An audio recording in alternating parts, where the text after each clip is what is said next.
Another game. I come and speak, and you would see. Hello. Thanks for joining us for Beyond the Stage. My name is Ruth Egerman. I'm the Director of Marketing at Livermore Valley Arts, and I'm with our host and Chief Executive Officer, Chris Carter. Say hi, Chris. Hello, how are you? I'm good. I'm good. This is the final podcast of the 2025-26 season, which is kind of exciting to come to Hmm. this. And I think it was a really good one. We talked to Glen Phillips this afternoon, and he is going to be performing live at the Bankhead on Saturday, May 9th at 8 p.m. He's Glen Phillips of Toad The Wet Sprocket. So make sure you get your tickets at livermorearts.org or by calling the box office at 925-373-6800. He was an interesting person to talk to. Kind of Yeah, had a he, lot to say. he did. He Yeah. had a lot of depth, and I we talked about like his songwriting and music, and we kind of transitioned into some other topics about what's going on in the world today, and it's obvious like he puts a lot of that thought into his art, you know. Yeah. Yeah. Trying to figure out how to the sense that I got was that he was trying to figure out how to comment on it without commenting on, I think he even said, without commenting on specific Yeah, events, but really yeah, sort of talking about the more of the feeling and the, yeah. that sense. Were you, I know you're a big fan and you've been following their music for a long time, to the Wet Sprocket and Glenn Phillips, I assume. Hmm. Um, and I was shocked to hear you're not going to be here for that concert. I'm not going to be able to make it. That shocked me, Chris. Well, any other time I would definitely be there, but it just happens to be the same weekend that my son is graduating from college.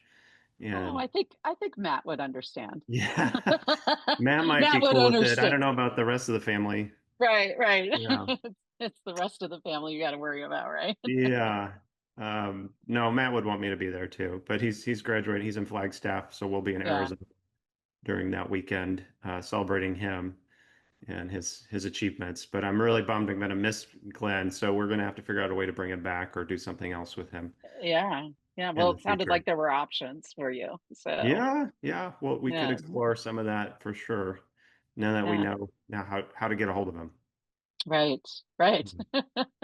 Yeah, Um, yeah, it was really interesting now to hear him talk, and I get the sense that we got a little bit of what his banter will be like yeah, on stage. yeah, You know, although I think he probably tones it down a little bit. I don't yeah. know. So if you're sensitive to swear words, and he doesn't necessarily use them in every sentence, but he does say a couple of them, you may want to just be, no, don't listen to this in the car with your kids, kind of thing. Yeah. So, but it's not terrible at No, all. Just part of the way he speaks. no. Um, He seems like such a passionate yeah, person, and I think that's what the kind of person you want as a musician and an artist. And um, you have all this inside that you need to get out, and that's what art is, and that's important. yeah. I found his passion really visible. Yeah, There were moments where I think he was emotional, and yeah, like he was fighting it back a little bit, yeah, but it was really interesting, and it's kind of refreshing actually yeah, to get that from somebody.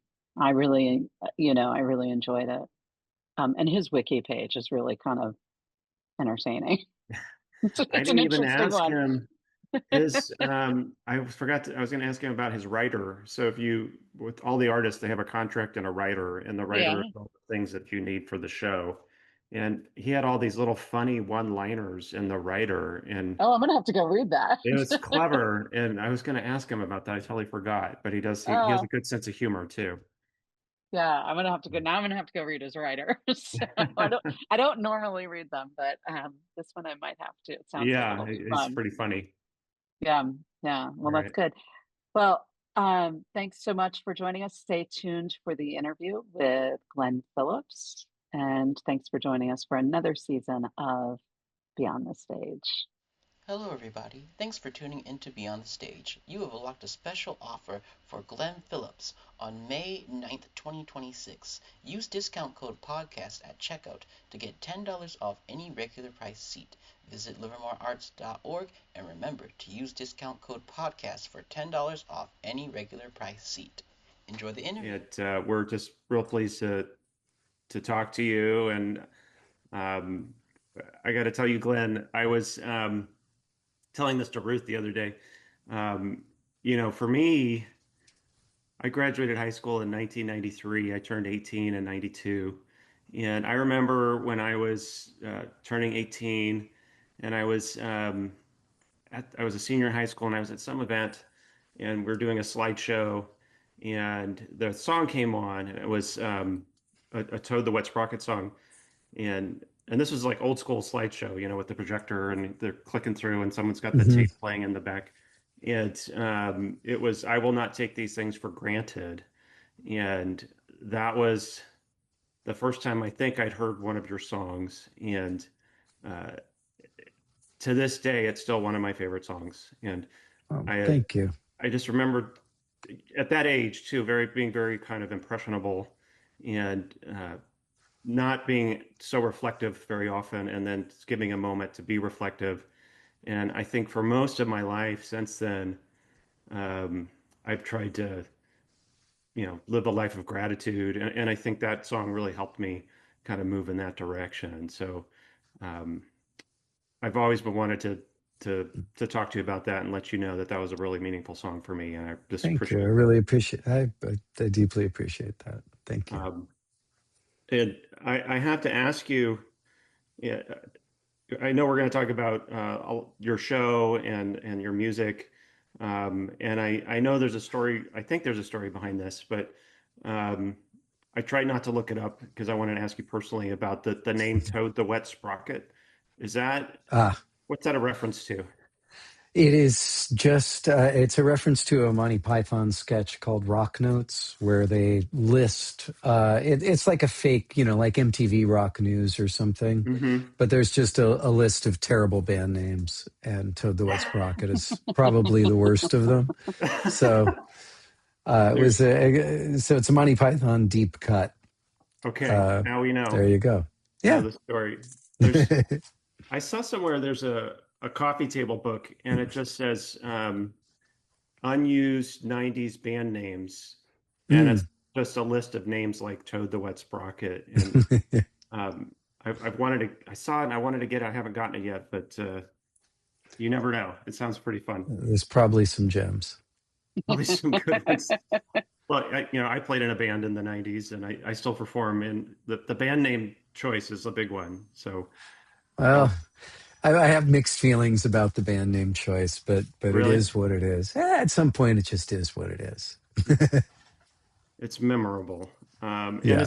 is it this? I know you're still performing with the group. Is Mhm. that true? Is it the Oh same? yeah. It's 3 out of 4. Okay. So the drummer he stopped touring with us about 5 years ago, and but yeah, same guys from high school. We've been doing this it's going to be 40 years Oh my next gosh. year. We took like a 5 year break. We broke up Okay. for a little in the late 90s, early 2000s, and then got back together. So, um, but yeah, still doing it. We play probably 50, 60 shows a year. Wow. What's the secret? It's kind of like asking Uh, a secret to a long marriage. What's the secret to a long band well, longevity? there are different answers. I mean, than one normally gives for, I mean, a lot of it is have other projects. So I think in bands, non-monogamy works really well. Just because, I mean, at least for me, I really like, uh, for me going out solo and working with other people, both helps me see. how the band can grow, but also to be grateful for it. You know, we have a certain shorthand that I don't have with anybody else, where when we Yeah. play, it automatically sounds like us. There's just what Dean and Todd do, the way they harmonize, the way they play, like the way they interpret things. It's going to sound like us. And I've never found that like automatic, oh, this is what I sound like as a solo artist. Unless I'm solo acoustic, every album's really different. I Hmm. don't have a thing I do that's a signature sound, and Toad really does. And so I get to be grateful for our strengths. I get to learn new tricks.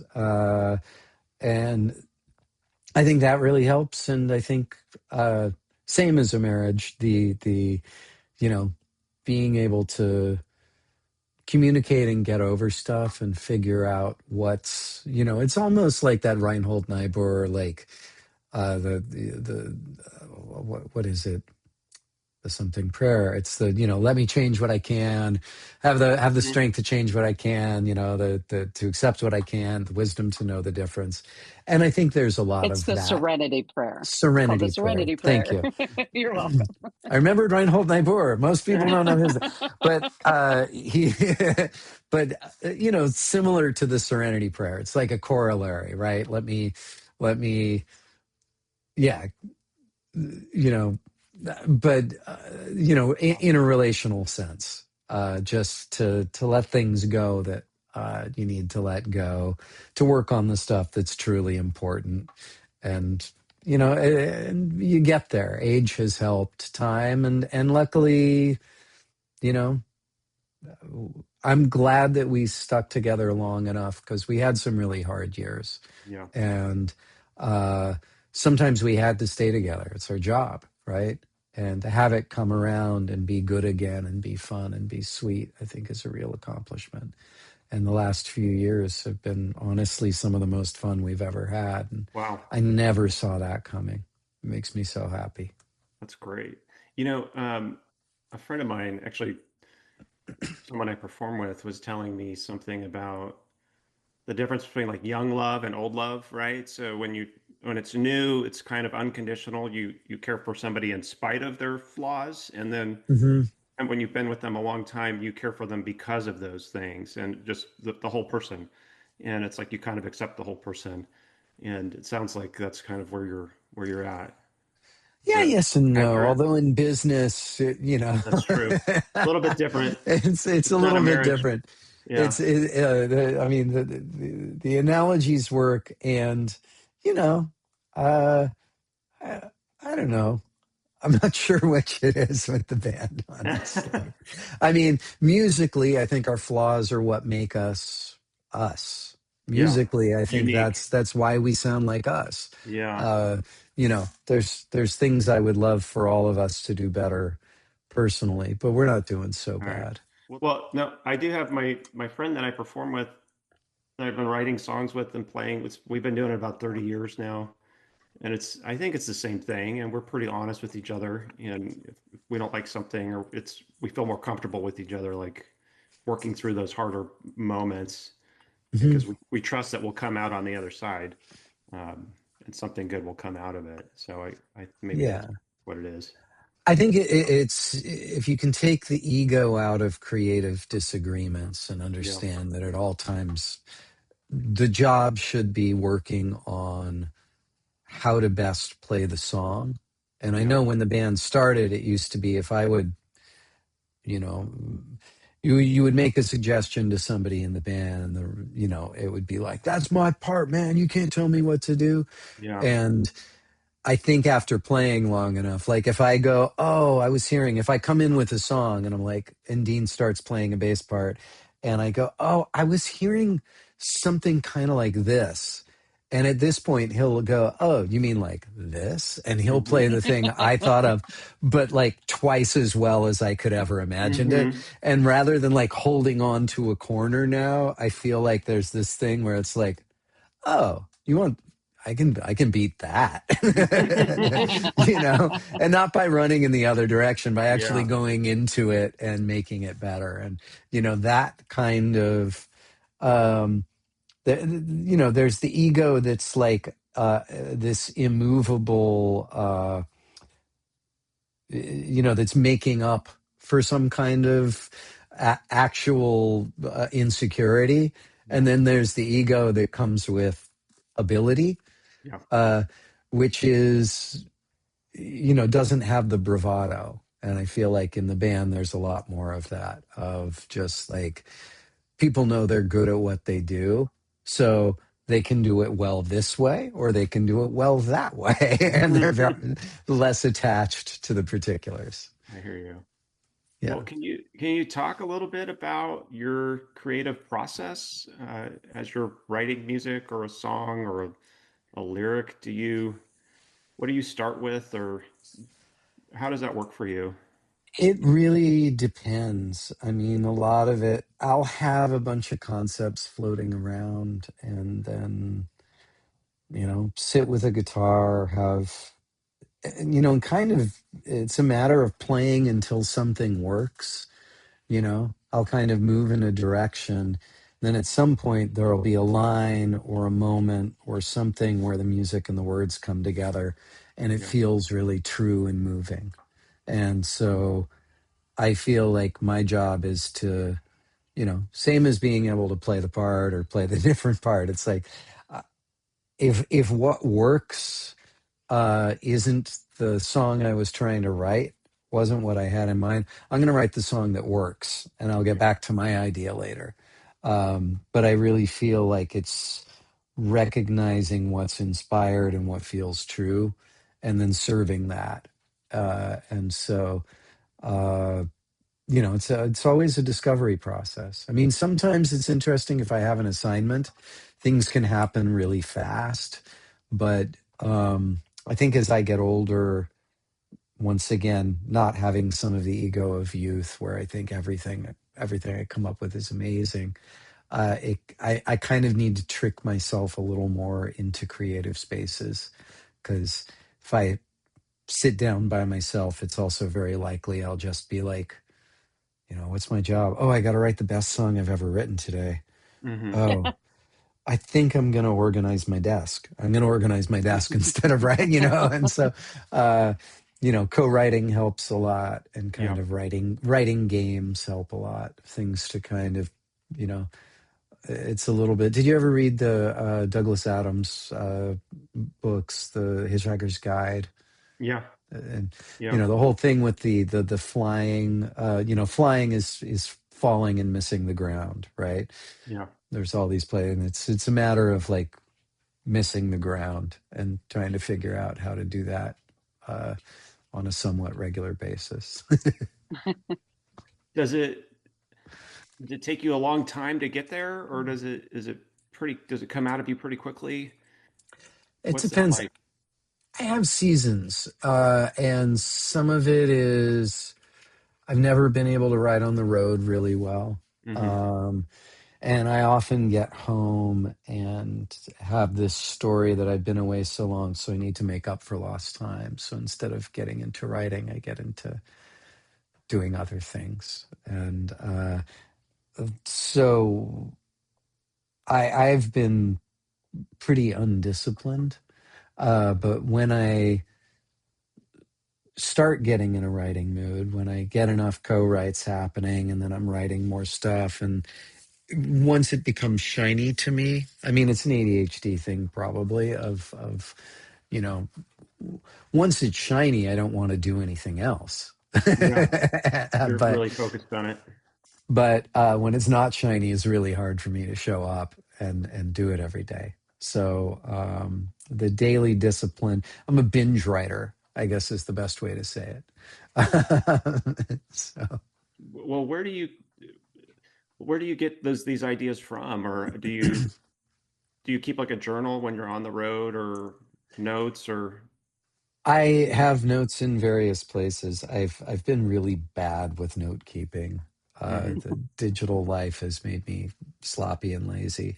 Uh, but the good ideas tend to stick with me. There's Hmm. a persistence to certain ones. I write things down, I make notes, but um, a lot of it's just observation. A lot of it's, whatever I'm going through personally, psychological, uh, what I see outside of me. And, it's been hard to write right now because there's a part of me that just wants to go like, fuck, fuck.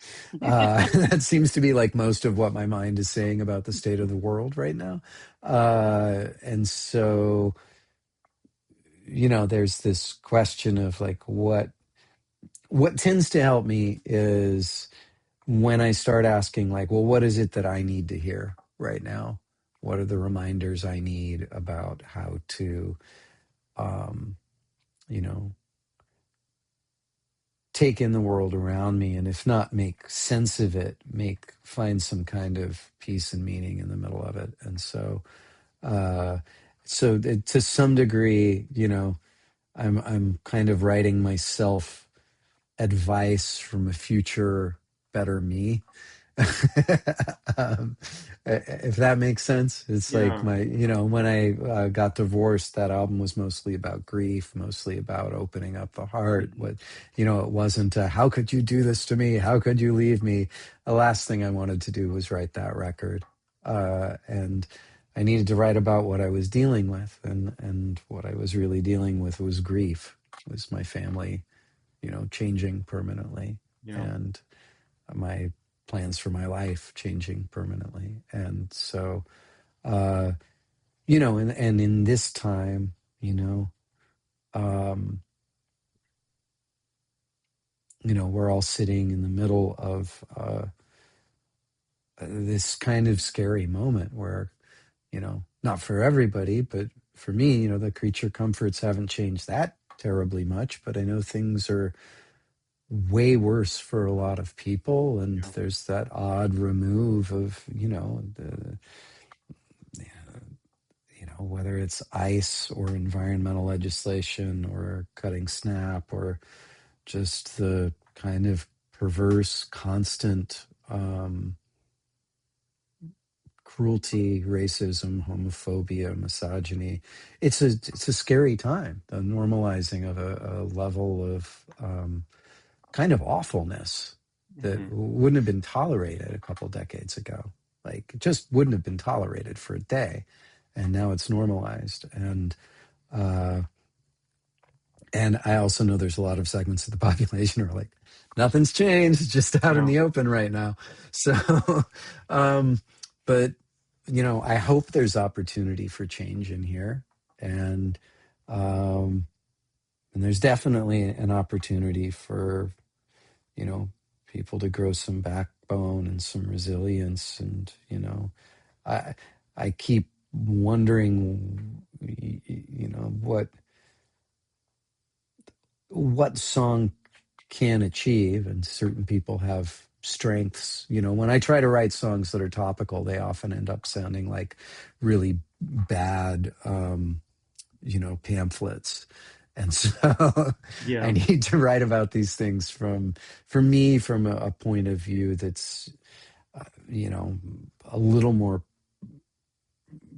personal, or a little less how can I say, situationally specific. Like when we did the Starting Now record with Toad, it was lockdown. Black Lives Matter was happening. There was so much unrest and change and important stuff happening. And I was realizing if I was writing about that specific moment, it was going to be irrelevant in a year. And so I needed to try to figure out, how do I write about this package of uncertainty, this package of change, the way it feels to be in the middle of that, but write it in a way that's the true part of that, of my experience, was the feeling less than the narrative of the moment. And so to try to kind of separate those two and write a song that the next time the shit hits the fan, it's still works. It's worthy of So, the moment, yeah, right? I mean, Yeah. if it's too, specificity and generality in kind of equal proportions, right? But you got to choose in a song where you're going to be specific, and where you're going to be general. Well, a And lot of songs, you're telling a story, right? And so the story, you can make it timeless if you do it right. And I know we've talked a lot to different artists about the power of art and song, and this a lot of times the argument isn't what changes the mind, it's the story. And when you can mhm. present that in a meaningful way, then it does have some motion to it, right? A story has so much more. I don't know if you've ever read like Richard Powers, who wrote um, Bewilderment, The Overstory. The Overstory is an incredible book. I mean, he talks a lot as an author about, uh, you know, you can give people stats all day, uh, Hmm. but a story can actually help people see something differently. That's how we're Uh, wired. Absolutely. yeah. And I will say, as you know, it's a narrative, and you know, I'm a lefty. I know some people listening to this may not be. That's absolutely fine. I'm But lefty. the the I think the world of conspiracy theory and fear has done a much better job of narrating recently than the left has. Yeah. They're telling a big sweeping epic, and we're coming back at them with stats instead of coming back with a beautiful story, how we can get along. I mean, I guess there's less conflict in that story. You know, if we share more of the resources, then everybody's okay. It's kind of a short story. It doesn't Yeah. have like a cabal of secret planners trying to destroy everything. Not as But exciting. I mean, it does. But if we tell the story of the billionaires trying to take over everything, calling regular working people, you know, NPCs, non-player characters, that is the worst dehumanization. Like, you're not even human, right? And that idea that a handful of incredibly wealthy people should have all the power because obviously they're wealthy because they're better and the rest of us can go to hell, although they keep needing us to buy their crap, so I'm not sure how that works in the long term. But But how uh does that work? they forget that part. If but Yeah, I'm when we're with you more on that. desperate, we're easier to control. I don't know, but I mean, you know, the Bannons and the Thiels of the world, they're pretty teal. They're pretty transparent about what their intent is, and it's not good for anybody but them. You know, there's a very small group of people that get to benefit from that world, and I think we can go, hey, we've got our evil billionaires, like, let's make this a cool place to live because there's enough and it's Yeah, actually doable, you know? Um, Well, so, anyway, back to story. I think story can change things, and you know, it's amazing what music can do as well. And I mean, you go. I just listened to this amazing podcast on Fela Kuti, and you know, it's Fear No Man, and the power of his music and the change his music brought. But then you go to, you know, South America and you're like Mercedes Sosa, who, you know, could have a song like Gracias a la Vida, like get her arrested just by saying thank you to life. That's power. That's yeah. incredible power. And when you have people who fear love, when you have people who fear community, when you have people who fear openness, like, you know, Fela, it's like his music was his weapon. He's very clear on that. And Mercedes Sosa, her music was her weapon, and the ammunition behind that was love. And I think that's how you know, there are many other ways to conquer hate, but it's, you know, a worthwhile weapon. And I say this as a person who makes fairly milquetoast music, but I also say this as a person who listens to Mercedes Sosa in the car, Yeah. and I'm the guy on the highway weeping. So, I can tell you're quite passionate about this, and I actually really appreciate it because I kind of feel like that we're asked right now in this time to walk through life like this is not bothering us because we need to Mhm. pay our mortgage or we need to fill our refrigerators or take care of our children, whatever. And it's hard. Some days it's really difficult to pretend like people are safe because you know they're not. People you love Hmm. are not safe because I know they're not. And so Yeah. it's really nice to hear you. It's really moving to me that you're actually speaking this way in such an in and I can see that it's emotional for you and I can hear your passion and I Yeah. appreciate it. And even if you play milquetoast music or whatever, and I'm using your words, not mine, I didn't say that. It depends. I think it's important to recognize the moment that many of us are having to walk through this life right Yeah. now, pretending like it's not bothering us. And I You have know, tried to put this in terms, I mean, I decided to stop posting anything political on social media kind of just before Ukraine was invaded. And I had made the decision there because I felt like in that context, the comments section always got ugly. Yeah. yeah, And I would see people who I agreed with technically becoming cruel and insulting and gotcha oriented. And it did no good ever at the end of the day. And so I right. just stopped on that format because I think the format is wrong for it, if that makes sense. The format doesn't No, fit it. And I've had a lot of questions at shows. I used to kind of rail really actively from the stage. I've been trying this strategy of saying things that are hard to disagree with and seeing how many people get upset with them. well, it's you funny you say know? that because I'm a big fan. There's a couple of us in the office that are big fans of RuPaul's Drag Race, Uh-huh. and she says things or he says things depending on what she's wearing, what he's Yeah. wearing, that are like love is love. How do you disagree with a drag queen telling you love is love? Or how do you Mhm. disagree with that kind of stuff? And you really got to do some mental gymnastics to kind of disagree with that point. Yeah. In some sense, and I'm just using that Or specifically just because we're, it's I fresh in think my we're, mind. I mean, the thing I've been saying over and over at Toad shows, I don't talk much at Toad shows anyway, but getting, at the end is more, because Toad also has a broader, my audience, I can say whatever the hell I want. I've been doing this for a long, they know me. Toad, it's this radio audience. There's a lot of people who maybe assume we have a different outlook than we do. And Right. so I've been trying to figure out, how do you not just get people to yell back and walk home and go, there's another libtard.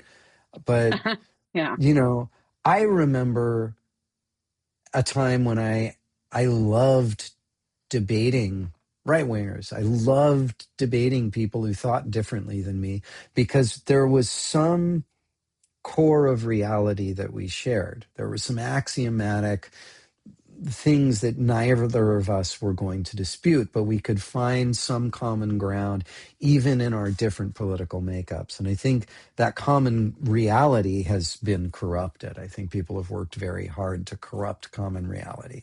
And so that basis of commonality. And so to be able to say just at the end of the show that I've been doing this a couple of years, I got to get a new shtick, but it's the one I've liked best, is essentially to say, here we have a room of people and we've been told to fear each other, left, right, we've all been told to fear each other, and yet here we are in this room feeling more alike than different, harmonizing together. Like, can you take that out in the world and remember how easy it was to harmonize when you forgot you were supposed to be afraid of the people around you? Yeah. And and every once in a while there's somebody who will fuck you, but or you can just feel the air go out of the room, which is trippy, right? You say Yeah. something that's like love and inclusion and it's like, man, yeah, you're getting really edgy here, like. But I also hope that if you're feeling that way from that, you walk home and instead of feeling like, man, what was he doing, say, like, I'm not insulting anybody, and I feel like, if hopefully you got to go home, and if you had a problem with that, you might scratch your head a little Yeah. and go, "Why do I have a problem with that?" Yeah. Right. Um, It's so funny. We just had, so random, Glenn, but we had the Wheel of Fortune live at our theater Mhm. recently, and everyone was having a great time. And at the end, the host said, we've been all over the country and everybody loves puzzles. And it's like we have more in common than we don't.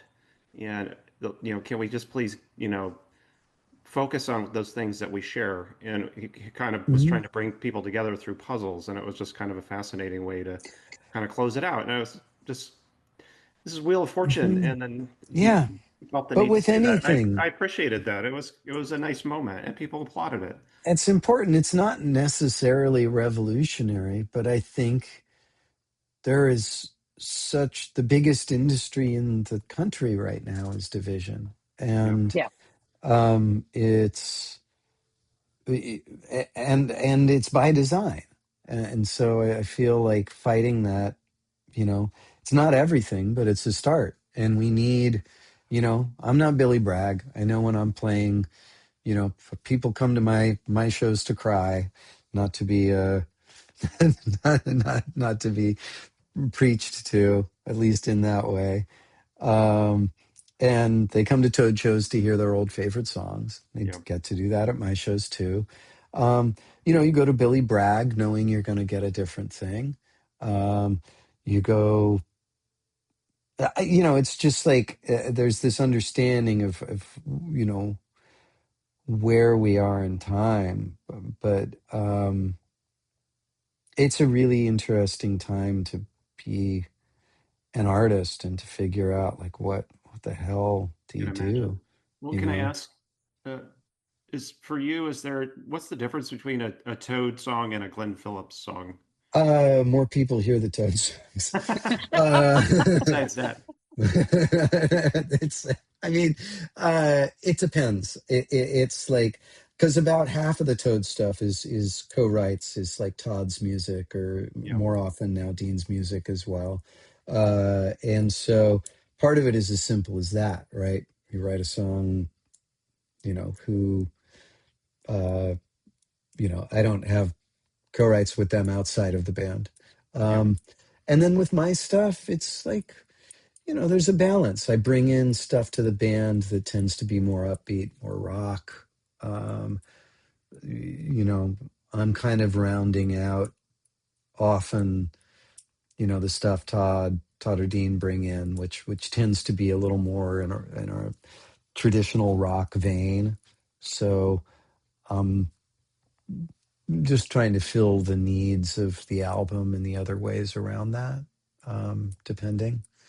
Um, I don't know what the difference is ultimately. Yeah.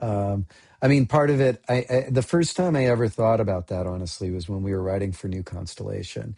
And it's like, oh, I have two other voice. Number one, this is a rock song. So I don't have to have it have so much harmonic movement necessarily in the guitar. Like, just, the melody can move with less chord changes. Hmm. There's something about solo acoustic. If things are too simple, it can feel boring, or if the way dynamics can work in a song is different. Toad has always had a lot of counter melody. You think of a song like Something's Always Wrong, and there's this weaving of the voices. And so I can be writing with counter melody. And, so there's stuff at a base compositional level that's not really possible if I intend on playing a song by myself. Hmm. There's I can do different things with the arrangement and stuff, and so I keep that in mind a little. But as far as material, lyrical material goes, it's probably all from the same pot. Yeah. So, Do Sorry, you, I've so been very tangential through this too. that's okay. can I ask you a question? Yeah. Because I am just being introduced to you. So I was having kids when you were getting popular. So like Mhm. after that point, I don't know if new music has ever made it into my life.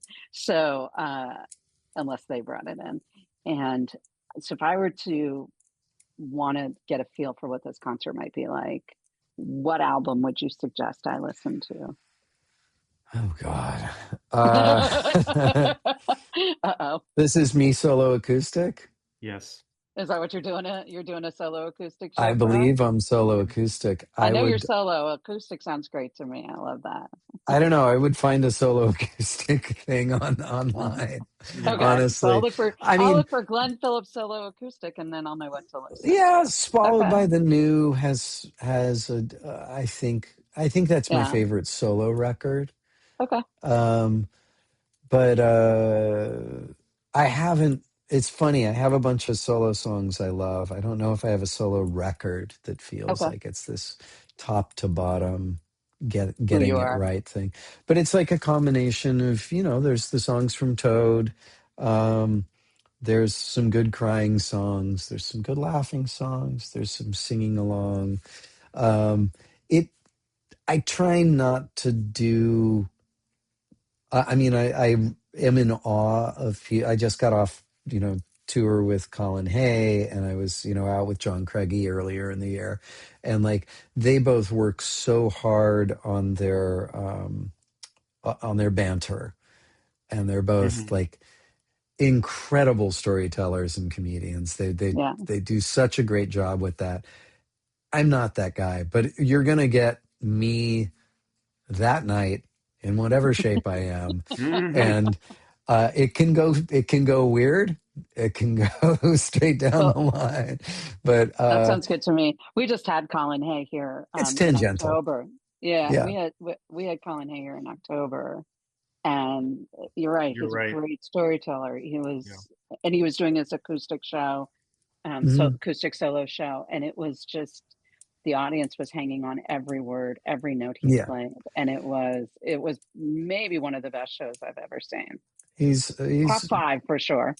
he's a great storyteller, and it's an Yeah. interesting thing. I'm not sure if it's just laziness, um, but part of the reason I like the randomness of my solo shows. And I mean, sometimes stories come up, but there's something about not having a set list. And, I write down like 40 song titles, and then I see what happens. I come up with a first song and a last song, and Yeah. everything in between's up for grabs. And I never really know where I'm going to go. And I know there's this art in the storytelling, but I think because Toad has such a planned out set list. We're doing the same thing every night. There's a couple of talking moments, but really with the band, minimal talking. And so getting to just go wherever and see what works, and sometimes, sometimes shock people a little, and sometimes not. I really enjoy that. And Yeah, I always really look forward to it. Like I Do said, I you need I need the different worlds. do you have a favorite song of yours that, or one that you're most proud of, or does it change the last song that you wrote, or how does that work for you? It changes. I mean, my favorite. It's like it's always changing, right? There's a few songs. There's a song called "Grief and Praise," and there's another song. It's actually not on one of my albums. It's on this Renee Stahl. It's Renee and Friends. It's a children's record. It's Hmm. called "You Were Meant to Be Here," and like those two songs, um, "Grief and Praise." You know, I've had a lot of people talk about, you know, that song meaning a lot to them as they were dying or as somebody they Yeah. knew was dying. Um, and, You Were Meant to Be has been found by a lot of families who have, you know, kids with medical issues, kids who are different, neurodiverse, or, it's like, and it's meant a lot to those Yeah. people. And it makes me really proud to have songs that find their way in to, someone's life and heart, to have it be a tool, you know. Hmm.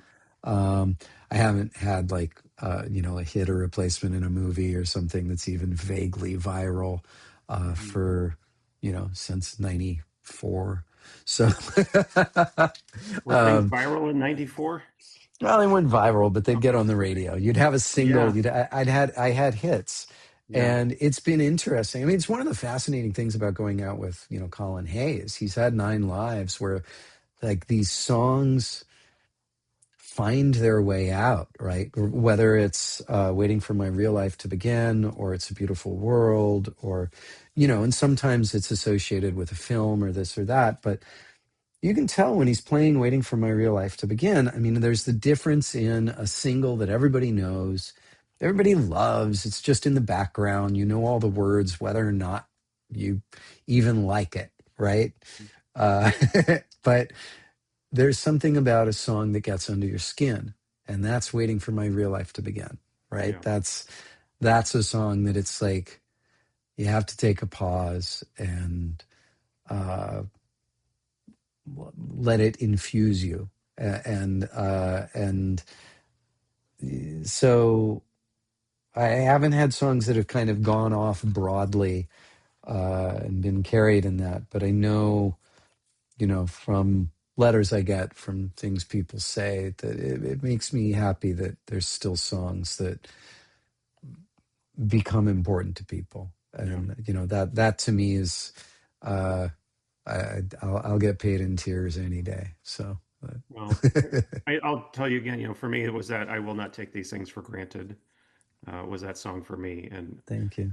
still That's to this been day. another song that really honestly has found its way into so many places, right? Yeah. It's that, it wasn't a big hit single. It wasn't that, but it's, I have a friend who is, working at like Ronald McDonald, camps for kids with cancer, and, sending me pictures of the cabin with the lyrics to that song painted on it. And, that's the real stuff. So, uh, yeah. Well, we're looking forward to having you in Livermore. Have you been to Livermore before? Uh, I know I have. I mean, my dad was a physicist at Cal. He Okay. got his doctorate from Cal, and so I know we would always drive past there, and there was the particle accelerator, Yep, the uh, big lab is the there. lab, Yeah. and we would have to drive by, and he would always point the lab out. He got very excited every time we went. So I don't know how much mostly I know about the lab because my because that's my That's really family. that's what people know about Livermore too. Yeah. Yeah, It's Yeah. yeah, home of fusion, right? I Yeah. have a It's yeah, a I have a question before yeah. we finish up. Okay, because this is like major debate in our office and on my Okay, team. Okay. And it's on your wiki page, so I feel like I can bring it up. okay. There's this whole debate. We have seen more and more artists perform barefoot on our stage Mm, in the last year or so, year and a half hmm maybe. And then we got your pictures from, the management team and such. And there you are barefoot. And then it says it on your wiki page that you like to perform barefoot. hmm I know some people really don't like that. I am not one of those people, but I'm kind of curious why you perform barefoot. Well, I have a um, theory, but I want to hear what it is for you. it's a little complicated. It's kind of I realize there's a certain amount of shtick that occurs by default. Like, so when Toad started touring, I mean, most of the touring with the band would be in the summer, and I'm from California, and I would Right. have flip flops, and I would take them off, and I would perform barefoot, just hmm, because that was summer, and I was from California, and Right. so. Uh, but I guess it was novel to people. And I mean, this is back in the early 90s. And Yeah. so at some point, people started going, take off your shoes. And there was this thing in the front row of this expectation, or if I had my, if I like, why are you wearing shit? Like it just like, and people wouldn't leave me alone. And so there was this reinforcing thing of the people standing up in front kind of calling me out if I did wear shoes at some point. And so I just kept not wearing shoes. It's also easier for me. I got really used to finding my pedals with my bare feet. Yeah. Yeah. So if that makes sense too, it's like I could kind of get my toe up on the side of something, get it right. Easier for Right. me than looking down because I'm singing. And so going by feel was better for my guitar pedals. I thought maybe it had something more to do with that. When I used to run in like barefoot sandals, Mhm. right? So that I could, for me, it's about feeling the pavement or whatever I was running on. Yeah, It's really about knowing what's under your feet, and they're so important to you, right? So also being able to allow your feet to feel for you. So I thought maybe it had something to do with I do being able to prefer feel the like beat or the rhythm or something like that, you get the low end through the stage more. It's more Yeah, tactile. It's I don't know. It's yeah. like and there's probably a little bit of superstition in it now. Like it'll be Mhm. bad luck if I don't. Uh, but chances are if it's cold and it's the winter, and especially for a solo show, unless I've been wearing sandals all day or some kind of easily kick-offable loafer, there's a very good chance I'll be wearing shoes. Some people You will be might hear happy. people screaming, It might be me screaming, "Take off your "Take shoes." off your shoes." Yeah, we'll see. We'll see. Um, I think there's a Yeah, certain vibe that comes with well, people who are I comfortable being guess I barefoot. will say though, I've been doing it a lot longer than I don't know who's coming through, but I've Uh, probably been doing it longer than them. So I can at least I, just claim yeah. seniority. you're the Okay. original. Yeah. You're the Yeah. Um, original barefoot artist. I'm going to Well, put not the that on the event page. original, but since the late 80s.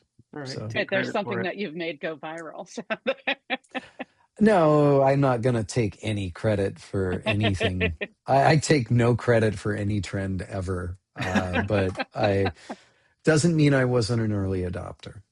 yeah. Well, Glenn, I am going to tell you, I'm disappointed in myself because I booked you for this weekend of May 9th, and it's also the same weekend that my son is graduating college in Flagstaff, so I'm going to miss your Oh, show. damn it.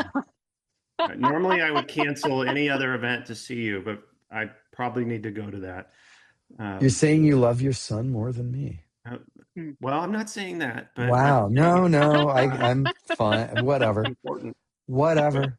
I we'll have to bring you back again because I do want to see you live. And I heard a rumor that sometimes you'll do people's backyards or house concerts or things like that. Oh, yeah, I've been Is that doing true? these tours with Casey Turner. Okay. So Casey, he lives in the city, but he books Hop Monk and Novato. Mm-hmm. So and he he's great. He used to do. I met him when he was doing more house concerts, uh, and have I played so many shows with him. I can't even believe it. But that basically everything got shut down during COVID, Mm-hmm. and he had this idea of like, what if we just went out and we'd play in backyards and front lawns and driveways, maximum 20 people, everybody masked, and they pay like a flat fee. And so he ended up in 2020. No, it wasn't 20. When we went out, it was like right when the vaccine was it was there were a bunch of doctors at the last show and they'd Mm-hmm. just gotten the vaccine, so whenever that was. But we would go out, set up, everybody be outside, distanced, kept it good and safe. And but we did 12 shows in 4 days. We were doing 3 shows a day, driving up and playing at people's houses. um, and people were so grateful to have Yeah. music. And we ended up doing it the next year when we were still in like semi lockdown. And then we've just kept it going. So every year we do this tour now, mostly in the Bay Area. Um, and people just have a party at their house and we show up, and it's an awesome week. I look forward to it every year. Well, Well, Chris has a stage in his backyard. I think I that's where do. this is headed. Yeah, I have a stage in my Well, backyard, so we need to. I'll talk to you about it later offline. okay, we'll get in touch with All KC. right. Thank you. Well, Yeah. thanks. Yeah, thanks so much for your time. We do like to do kind of a fun thing at the end of all the interviews and just ask you a few kind of quick questions, Is this the lightning round? lightning round. We call it deep thought. But Deep, since we deep haven't thought. Since you haven't given us any deep thoughts yet. When I think of Yeah. deep thought, I think of I go back to Jack Douglas Handy. Adams, and it's Oh, no, deep thought was the computer that came up with the answer to life, that's the right. universe, and everything. That's Yeah, right. yeah, But yeah. it took like what 100,000 years. Well, I this always will think Anyway, take of I always think of Jack Handy from Saturday is it Night Jack Live. Handy from Saturday Night deep Live thoughts. when he Yeah. says deep thoughts, yeah. Well, the first deep thought question I have for you is the great debate of cats versus dogs.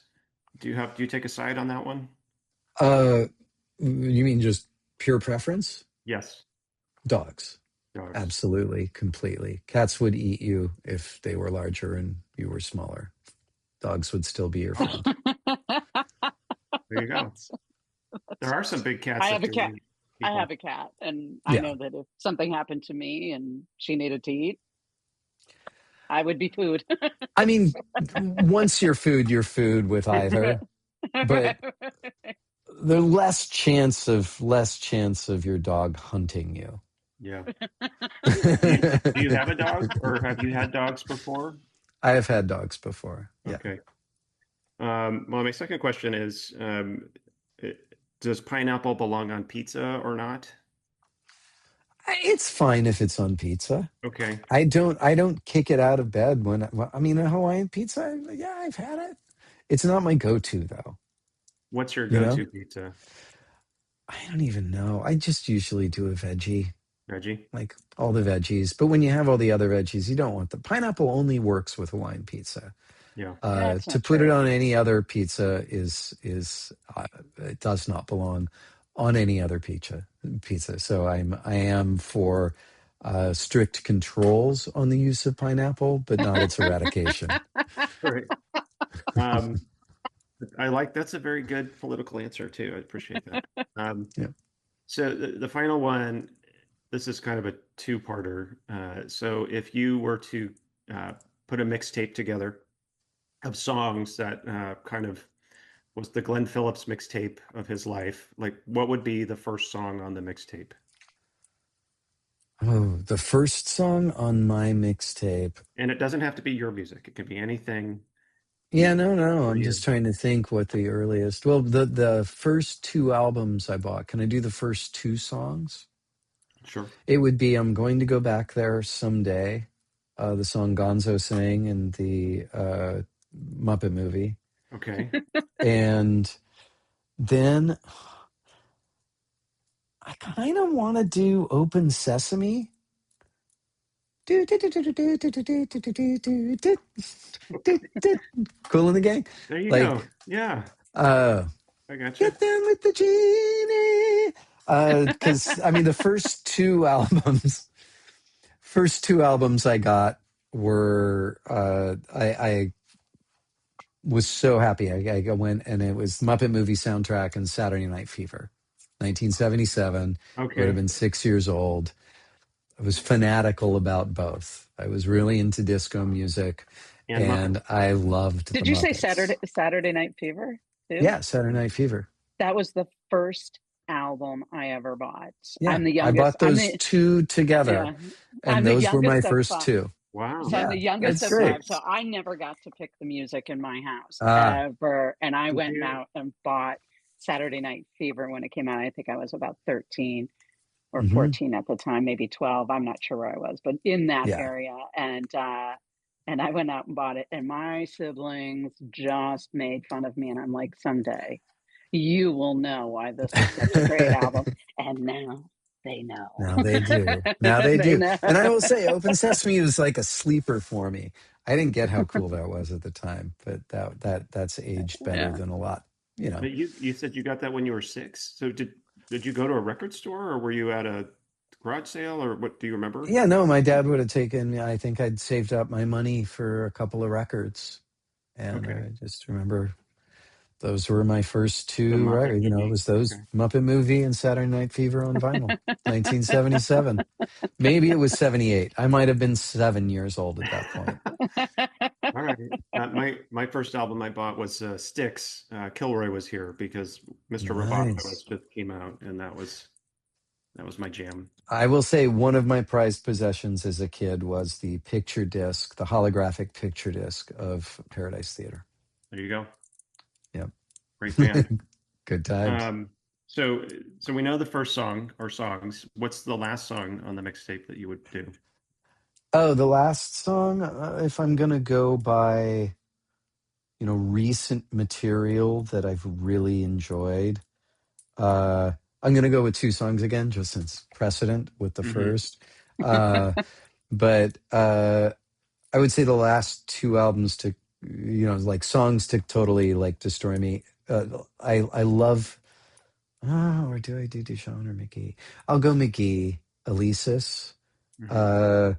because his album is so refreshing and new and fascinating to me. Just breaking rules. It's like kind of audacious and weird in its own and very throwbacky, but also totally unique.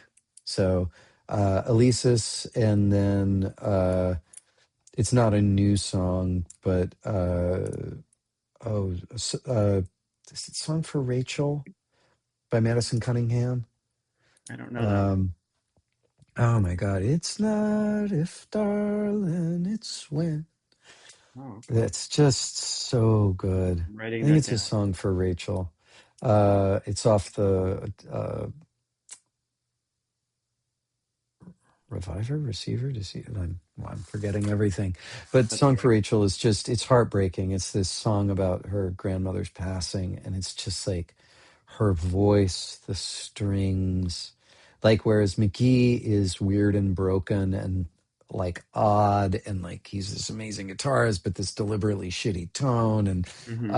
And then Madison Cunningham, everything is in its place. And she has utter command, and it never gets in the way of the emotion, if that Yeah. makes sense. Yeah, It's it does. like uh it, such a great song. So Great. yeah. Well, thank you. That was your the tough part of the interview. So thank you Okay. for pushing through. Well, really do appreciate your time, and we're looking forward to having you out in Livermore. Yeah. And you're off the hook. So thanks again. Woo! Thank Yay! you. Good job. Thank you Completed. so much, Thanks for Glenn. dealing with me. It's much appreciated. Yeah, you are actually a wrap on our podcast season. So thanks so Oh, much. congratulations. Yeah. So Yep. you get to be the final interview of the 25 Okay. 26 season. Yeah. So Great. yay. Yay for us. Right. Yay for you. Thank you Thank you for for having, showing up. thank you for being flexible. Yep. Yeah. Absolutely. All right. Take care. All right. Have a great Thanks. weekend. Bye. Bye. Bye. Thank you, everybody, for joining us for Beyond the Stage with Glen Phillips, who will be performing live at the Bankhead on Saturday, May 9th at 8 p.m. You can get your tickets now at livermorearts.org or by calling the box office at 925-373-6800. We post new podcasts on the second Thursday of the month, and we'd love to hear your thoughts on this episode or your favorite part. Leave us a comment, ask a question, or give us a review on our social media, Spotify, YouTube, or wherever you listen to your podcast. And who knows? We may even read it live on the next one. You'll find us on all our socials at the Bankhead LVA. That's at the Bankhead LVA. And remember to subscribe or follow wherever you get your podcasts. I'm Ruth Egerman. And I'm Chris Carter. Thanks for joining us. Hey everybody, we hope you enjoyed the interview. You've unlocked a special offer for Glen Phillips on May 9th, 2026. Use discount code PODCAST at checkout to get $10 off any regular price seat. Visit livermorearts.org and remember to use discount code PODCAST for $10 off any regular price seat. Thanks for tuning into Beyond the Stage. We'll see you soon.